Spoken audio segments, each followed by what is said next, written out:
আবিরের এত কঠিন কথাগুলো মেঘের মাথার 3 হাত উপর দিয়ে গেল, কিছুই বুঝতে পারল না সে। চিবুক নামিয়েছে গলায়, ওষ্ঠ উল্টে গাল ফুলালো। আবির সূক্ষ্ম দৃষ্টিতে দেখছে। আবার রাগান্বিত কণ্ঠে আবির বলে উঠল, এখন যে সময় কাটাচ্ছিস সে সময় আর কখনোই আসবে না। আজে বাজে চিন্তা বাদ দিয়ে পড়াশোনায় মনোযোগ দে। মেঘ এবার বুক ফুলিয়ে শ্বাস নিল, ধীর কণ্ঠে ডাকলো, আবির ভাই। সহসা আবিরের তীব্র রাগ বিলীন হয়ে গেছে। ভ্রু কুচকে শান্ত চোখে তাকালো অষ্টাদশীর দিকে। অতঃপর মৃদুগামী কণ্ঠে শুধু বলল, হুম। এই হুতে যেন এক আকাশ সম ভালোবাসা, আবেগ, অনুভূতি মিশে আছে। মেঘ অতর্কিতে তাকালো আবিরের অভিমুখে। এই মোহঘোর মেশানো শোনার জন্যে মেঘের আমৃত্যু আবিরকে ডাকতে ইচ্ছা হচ্ছে। মেঘ সারা জীবন আবিরের কানের কাছে ঘ্যান ঘ্যান করবে। আবির প্রত্যুত্তরে শুধু হুম। বললেই হবে। এসব ভেবে অষ্টাদশী ঠোঁটের কোণে হাসি ফুটে উঠেছে। আবির পুনরায় গম্ভীর কণ্ঠে বলল, কিছু বললি? আবিরের কণ্ঠে মেঘের অনিন্দিত কল্পনাদের অবসান হলো। 1 সেকেন্ডে গায়েব হলো ঠোঁটের কোণে মিষ্টি হাসি। চিবুক নামালো আবিরের মুখের থেকে। অষ্টপুট নেড়ে নম্রভাবে বলল, আবির ভাই, আপনি একটু তাড়াতাড়ি বাসায় আসবেন প্লিজ। আকস্মিক কথাটা বলে ফেলল মেঘ, কিন্তু এরপরই শুরু হলো কাঁপাকাঁপি, বুকের ধুকপুকানি বেড়ে যাচ্ছে। আল্লাহ জানেন আবির ভাই থাপ্পড়ি দেয় কিনা। সহসা 2 হাত নিজের দুগালে রাখলো মেঘ। আবির ধমক দিতে নিয়ে মেঘের এমন কাণ্ডে কপাল কুচকালো। ঢোক গিলে রাগ গিলে সহসা চাপা কণ্ঠে বলল, কেন? অষ্টাদশী গালে হাত রেখে কাঁপা কাঁপা কণ্ঠে বলল, আপনি বাসায় না ফিরলে আমার ঘুম আসে না। কথাটা বলেই 2 চোখ বন্ধ করে কপাল কুঁচকে দাঁতে দাঁত চেপে ধরল মেঘ। আবির প্রশস্ত নেত্রে চাইল অষ্টাদশীর দিকে। মেঘের হালচাল দেখে ঠোঁটের কোণে হাসি ফুটে ওঠে, কিন্তু অষ্টাদশীর চোখ বন্ধ থাকায় শব্দহীন সেই হাসি দেখতে পেল না। আবির নিগুড় দৃষ্টিতে তাকিয়ে আছে অষ্টাদশীর দিকে, যেন এই দৃষ্টি সহজে কাটানো সম্ভব না।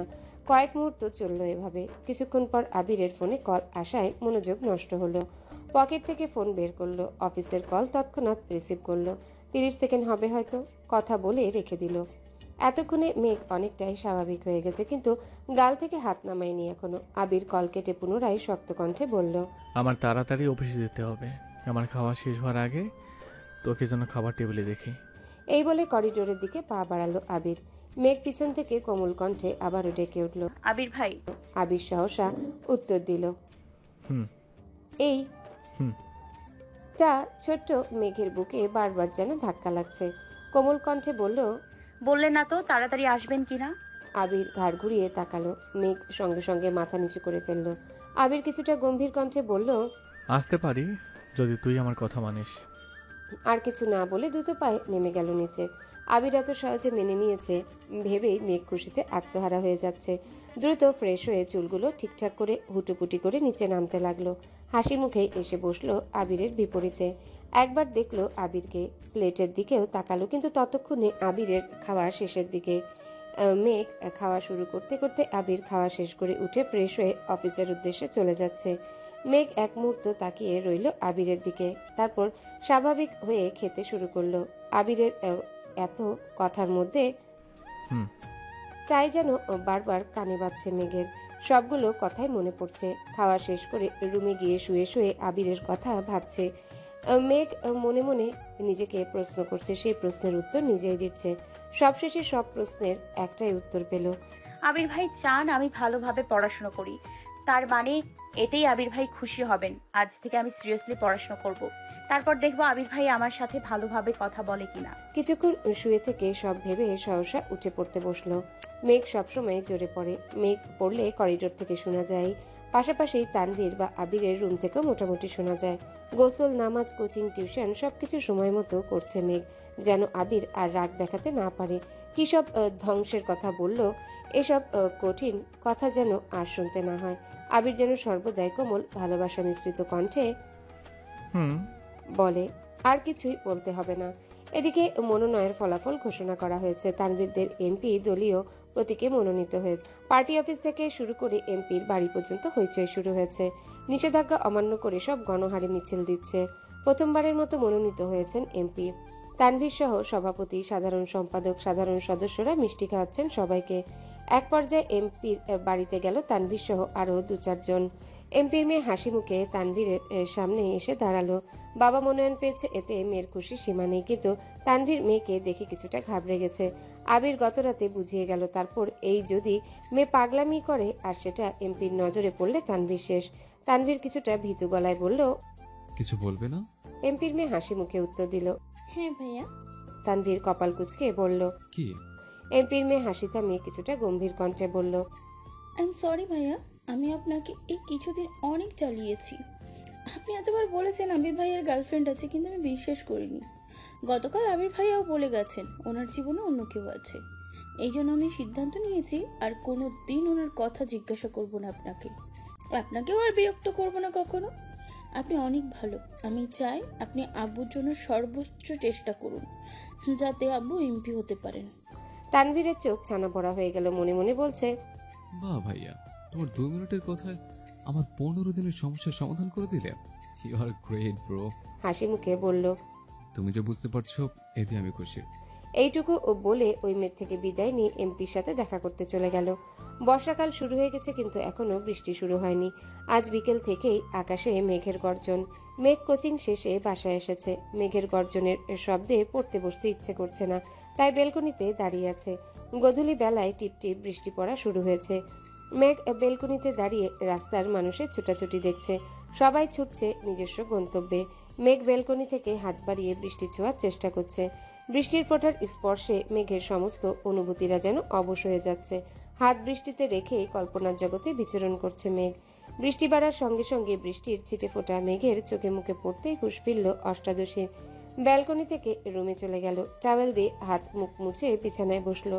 মোবাইল ডাটা অন করতেই একটা নোটিফিকেশন আসছে। ফেসবুকে ঢুকতেই সামনে আসলো আবিরের পোস্ট।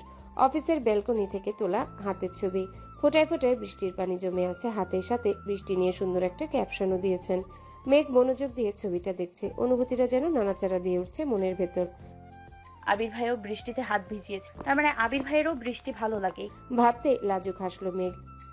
নিজের ভালো লাগাগুলো যদি ভালোবাসার মানুষের সাথে মিলে যায় তাহলে আর কি লাগে। সন্ধ্যার পর ঘন্টা দুয়েক পড়াশোনা করলো মেঘ। বৃষ্টি বেশি থাকার কারণে জান্নাত আসবে না বলেছে।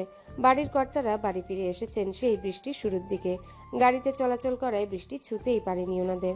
তানভীরও হই হুল্লো করে বাড়িতে ফিরেছে ঘণ্টাখানেক আগে। আকলিমা খান ডাকছেন সবাইকে খাবার খাওয়ার জন্য।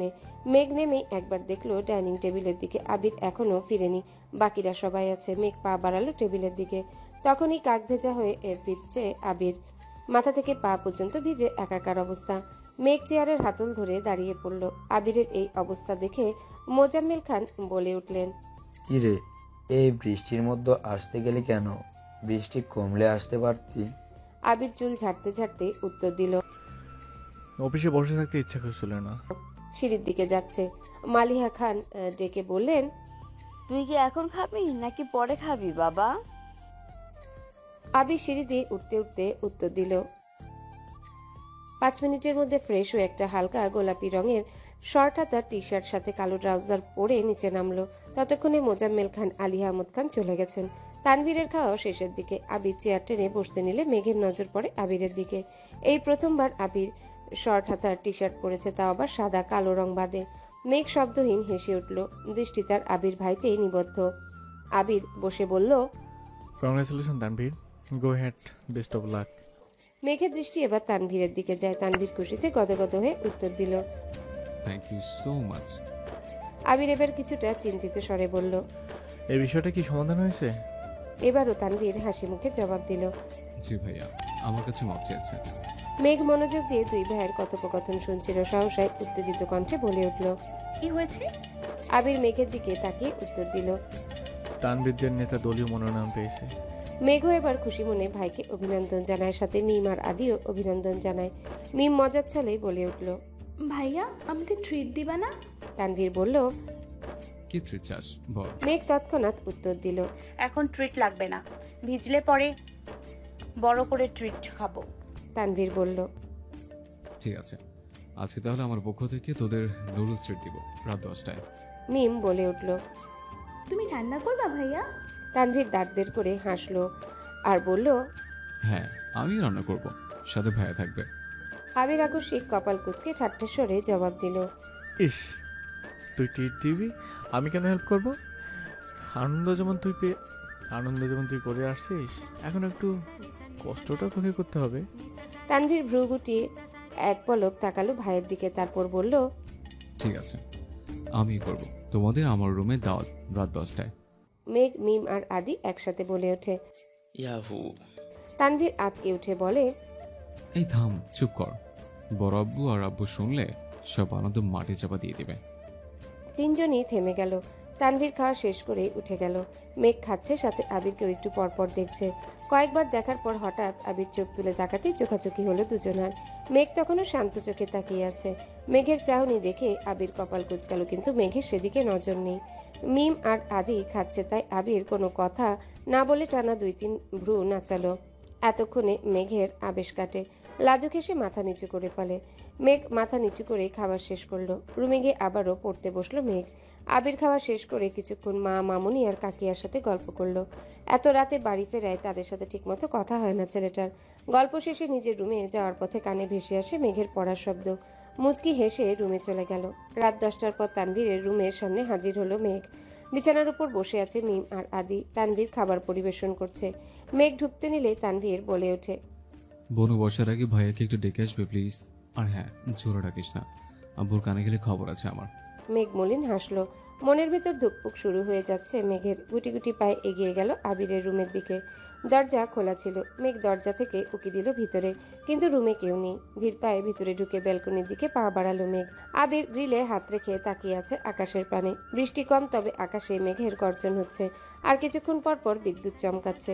মেঘের খুব ইচ্ছে করছে আবিরের পাশে দাঁড়িয়ে বৃষ্টি উপভোগ করবে, তাই চুপচাপ আবিরের পাশে দাঁড়িয়ে পড়েছে। একটু পরপর বিদ্যুৎ চমকানো দেখে আতকে উঠছে মেঘ। দিনের বেলা বৃষ্টি তার যতই পছন্দ হোক না কেন, রাতের বেলা বৃষ্টি হলে মেঘ কখনো ব্যালকনিতে বের হয় না। শব্দের মাত্রা তীব্র হলে কানে আঙ্গুল দিয়ে ঘুমায়। আজ সাহস করে রাত 10টায় আবিরের পাশে তো দাঁড়িয়েছে, কিন্তু বিদ্যুৎ চমকানো দেখে বারবার বুক কাঁপছে অষ্টাদশীর। আবির তখনও দুর্বোধ্য দৃষ্টিতে চেয়ে আছে অসীম দূরত্বে। সহসা বলে উঠল, মনে জোর নেই তাহলে এখন দাঁড়িয়ে আছিস কেন? মেঘ আবিরের দিকে তাকালো, কিন্তু আবির ভাইয়ের অভিব্যক্তি বোঝা গেল না। তাকিয়ে আছে আকাশের পানে। মেঘ ভাবছে, আবির ভাইয়ের কি সব দিকে চোখ আছে? মেঘ আস্তে আস্তে বলল। ভাইয়া ডাকতে বলছে আপনাকে। আবির এর স্বাভাবিক কণ্ঠে বলল। তুই যা, আমি আসছি। মেঘ রুমে ঢুকতে নিতেই ঠাটার একটা শব্দ হয়, সাথে বিদ্যুৎ চলে যাওয়ায় চিৎকার দিয়ে উঠল। আবির দুকদমে গিয়ে সহসা মেঘের হাত জাপটে ধরে বলে, কি হয়েছে, ভয় পাইছিস? আবির পুনরায় বলল। তুই ভেতরে ঢোক, আমি আসছি, ভয় পাস না। মেঘ দুহাতে আঁকড়ে ধরলো আবিরের হাত। গুটি গুটি পায়ে ভেতরে ঢুকলো। আবির এক হাতে বিছানার উপর থেকে ফোনটা নিয়ে ফ্ল্যাশ জ্বালালো। মেঘ তখনও শক্ত করে ধরে আছে আবিরের হাত। ফোনের আলোতে স্পষ্ট দেখা যাচ্ছে মেঘের ভয়ার্ত মুখমণ্ডল। কপাল কুঁচকে চোখ বন্ধ করে রেখেছে। আবির কোমল কণ্ঠে বলল, কিছু হয়নি, তাকা। মেঘ আস্তে আস্তে চোখ পিটপিট করে তাকালো। চোখ পড়ল আবিরের হাতের দিকে। দুহাত খামচে ধরে আছে আবিরের হাত। তৎক্ষণাৎ ছেড়ে দিল হাত। ততক্ষণে বিদ্যুৎ চলে এসেছে। মেঘ আর আবিরের দিকে তাকালো না, ছুটে চলে গেল রুম থেকে। ধীর পায়ে ঢুকলো তানভীরের রুমে। বিছানার এক কোনায় বসে পড়লো মাথা নিচু করে। 1 মিনিটের মধ্যে আবির রুমে ঢুকলো। তানভীর সবাইকে খাবার দিতে ব্যস্ত হলো। নুডলস, চা, বিস্কিট সাথে মুড়ি মাখিয়েছে। আবির তানভীরের দিকে তাকিয়ে ঠাট্টার স্বরে বলল, বাহ, এত আয়োজন, সাবাস। তানভীর হাসি মুখে বলল, খেতে ভালো না হলে কি অভিযোগ করবা না? সবাই খাওয়া শুরু করলো। মেঘের গলা শুকিয়ে কাঠ হয়ে গেছে, কোনোভাবেই খেতে পাচ্ছে না। কোনো রকমে চোখ তুলে তাকালো আবিরের হাতের দিকে, দেখার চেষ্টা করলো খামচিটা কতটা লেগেছে। আবির হাত ঘুরাতেই চোখে পড়লো সেই দাগ। 3 আঙ্গুলের নখের চাপে চামড়া কেটে রক্ত জমাট বেঁধে গেছে। মেঘ আবিরের হাতের অবস্থা দেখে ভ্রু কুঁচকাল। টলমল করছে চোখ। নিজের প্রতি খুব রাগ হচ্ছে, বারবার দীর্ঘশ্বাস ফেলছে। আদি আবিরের হাত দেখে চিৎকার দিয়ে বলে ওঠে, ভাইয়া, তোমার হাতে কি হয়েছে? সবার নজর পড়লো আবিরের হাতের দিকে। আবির এক পলক দেখলো মেঘকে, তারপর স্বাভাবিক কণ্ঠে বলল, কিছু হয়নি, কোথায় যেন লেগে কেটে গেছে। তানভীরের রুম থেকে খেয়ে আবির চলে গেছে নিজের রুমে। 1 মিনিটের মধ্যে মেঘও বের হয়ে গেছে। কোনো দিকে না তাকিয়ে চলে গেল আবিরের রুমে। দরজার বাহির থেকে ধীর কণ্ঠে ডাকলো, আবির ভাই। কোনো সাড়া নেই। দ্বিতীয়বার আরেকটু জোরে ডাকলো, আবির ভাই। আবির বলল, ভেতরে আয়। আবির আধাসহ অবস্থায় ফোনে কি যেন করছে। ফ্যানের বাতাসে আবিরের চুলগুলো এলোমেলো হয়ে উঠছে। মেঘ আবিরের পায়ের কাছে দাঁড়িয়ে চুপচাপ চেয়ে আছে আবিরের হাতের পানে। আবির আকস্মিক বলে উঠল, কিছু বলবি? মেঘ কণ্ঠ খাদে নামিয়ে কাপা কাপা গলায় বলল, সরি আবির ভাই, এতটা লেগে যাবে বুঝতে পারিনি। আবির স্বাভাবিক কণ্ঠে উত্তর দিল। আমি কিছু বলতেছি তোকে। মেঘ পুনরায় বলে উঠল। বেশি ব্যথা লাগছে? মলম লাগিয়েছেন? আবির গম্ভীর কণ্ঠে উত্তর দিল। না, কিছু লাগাতে হবে না। মেঘ তীক্ষ্ণ দৃষ্টিতে চেয়ে শক্ত কণ্ঠে বলে উঠল। লাগাতে হবে। মেঘের শক্ত কণ্ঠের কথা শুনে আবির মোবাইল থেকে চোখ সরিয়ে অষ্টাদশীর পানে তাকালো। মেঘের চোখে মুখে অধিকার বোধ স্পষ্ট প্রতীয়মান হচ্ছে। আবির নিরুদ্বেগ কণ্ঠে বলল। তাহলে তুই লাগিয়ে দে। এতক্ষণ শক্ত থাকলেও এই কথা শোনার পর মেঘ আর শক্ত থাকতে পারল না। বুকের ভিতর অনুভূতিরা ঢোল বাজিয়ে নৃত্য করছে। হাত পায়ের কম্পন তীব্র হতে শুরু করেছে। আবিরকে মলম লাগিয়ে দিবে এটা ভাবতে বারবার শিউরে উঠছে অষ্টাদশী। আবির পুনরায় শক্ত কণ্ঠে বলল। হয় নিজে লাগিয়ে দিয়ে যা, না হয় চুপচাপ ঘুমিয়ে যা। আমি লাগাতে পারবো না। আশেপাশে তাকাচ্ছে মেঘ। চোখ পড়ল ড্রেসিং টেবিলের উপর রাখা মলমের দিকে। মলমটা হাতে নিয়ে আবিরের কাছাকাছি বসলো। হৃৎপিণ্ড ছুটছে এদিক সেদিক। আঙ্গুল কাঁপছে অষ্টাদশীর। শীতল হস্তে আলতোভাবে মলম ছোঁয়ালো আবিরের হাতের সে কাটা অংশে। হালকা কাঁপল আবিরের হাত। মেঘ পূর্ণ মনোযোগ দিয়ে মলম লাগিয়ে দিচ্ছে। আবির ভ্রু কুটিয়ে শান্ত কণ্ঠে বলল। ভাবিস না তোকে দিয়ে খাটাচ্ছি আমি। যে ভুল করবে শাস্তি তো তাকেই পেতে হবে। মেঘ মনে মনে ভাবছে, এরকম হাজারটা শাস্তি পেতেও আমি রাজি। আবির অভিভূতের ন্যায় নিষ্পলক চেয়ে আছে মেঘের দিকে। আবিরের দৃষ্টি বুঝতে পেরে মেঘ চিবুক নামালো। কোনো দিকে না তাকিয়ে কোনো রকমে মলম লাগিয়ে চুপচাপ রুম থেকে বের হয়ে যাচ্ছে, যেন আর কিছুক্ষণ আবিরের কাছাকাছি থাকলে নিজেকে বাঁচাতে পারবে না। আবির একবার হাতের দিকে দেখলো, তারপর অষ্টাদশী যাওয়ার পানে তাকিয়ে মৃদু হাসলো। সকাল বিকাল মেঘের নজর শুধু আবিরের হাতের দিকে। কেটে গেল কয়েকদিন। খানবাড়ির প্রতিটা মানুষ ব্যস্ত নিজের কাজে। ইকবাল খান সিলেট থেকে রাতে ফিরেছেন। সেই খুশিতে সবাই জড়ো হয়েছে ড্রয়িং রুমের সাথে বাহারি খাবারের মেলা। সবাই আড্ডা আর খাওয়ায় ব্যস্ত থাকলেও বরাবরের মতো আবির ব্যস্ত ছিল নিজের কাজে। সামনের মাসের 1 তারিখ নিজের অফিস শুরু হবে, তাই সবকিছু গুছাতে হচ্ছে। সাথে আবিরের বেস্ট ফ্রেন্ড রাকিব আর রাসেল তো আছেই। রাকিব আর আবির প্রাইমারি স্কুল থেকেই বেস্ট ফ্রেন্ড। তারপর তাদের জীবনে আসে রাসেল। বর্তমানে তারা 3 জনের জীবন একসাথে বাঁধা, তাই কোম্পানিও শুরু করেছে একসাথে। এছাড়াও আরও 2 বন্ধু আছে আবিরের, মোবারক এবং লিমন। এই 5 জন প্রতি এই শুক্রবার একসাথে আড্ডা দেয়। মাঝে মাঝে তানভীরও যুক্ত হয় তাদের সাথে। তবে এই সব বন্ধুদের মধ্যেও একজন স্পেশাল ফ্রেন্ড থাকে যে সব কিছু জানে, সেটা হলো রাকিব। সবার মাঝে আবির নেই বলে ইকবাল খান কয়েকবার আবিরকে কল দিচ্ছেন, কিন্তু আবির কল রিসিভ করছে না। কিছুক্ষণের মধ্যেই বাসায় ঢুকলো আবির। পকেট থেকে ফোন বের করতে করতে বলল, সরি কাকামণি, বাকি ছিলাম তাই রিসিভ করতে পারিনি। ইকবাল খান একগাল হেসে বললেন, হ্যালো বন্ধুরা, পরবর্তী পার্ট খুব তাড়াতাড়ি আসবে, তো সবাই অপেক্ষায় থাকো। আর চ্যানেলটি যারা এখনো সাবস্ক্রাইব করোনি তারা পরবর্তী পার্ট দেখার জন্য চ্যানেলটি সাবস্ক্রাইব করে রেখো। ধন্যবাদ সবাইকে, আমাদের সাথেই থেকো।